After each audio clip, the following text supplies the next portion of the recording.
ছাত্রলীগের সাবেক নেতা এবং কর্মী হিসাবে কথা বলে যাই। আজকে আমি বলে আসছি যে আমার যত তকমা আছে সব তকমা তোমরা নিয়ে যাও। আমার মানবতাবাদী বলতে এখন তোমরা বেঈমান বলো, কোনো অসুবিধা নাই। শেষ বিন্দু পর্যন্ত আমি বঙ্গবন্ধু কন্যা জননেত্রী শেখ হাসিনার সাথে আছি এবং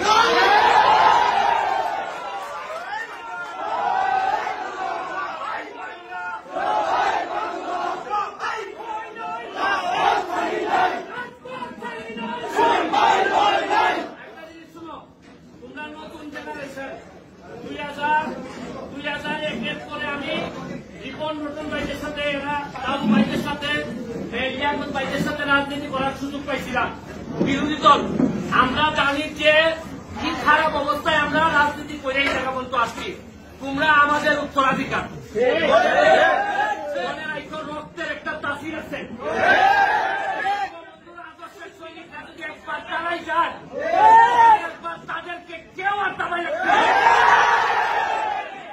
আমার 16 ছাত্রদেরকে এরা মাথা ব্রেইন ওয়াশ করছে, জানে না কাজের যুদ্ধ করতেছে। আজকে যদি এরা ক্ষমতা দেখে পতন করতে পারে, কালকে এদেরকে রাত্রিবেলা বাড়াই যাবে,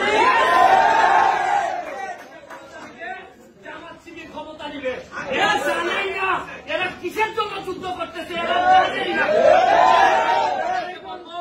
যতটুকু পারো ছোট ভাই যারা আছে বুঝাবা, তবে এদের সাথে যারা জামাত বিএনপি ছাত্র শিবির যারা আছে তাদেরকে প্রতিহত করার জন্য বাংলাদেশ ছাত্রলীগ একটা বড় ভূমিকা রাখবে।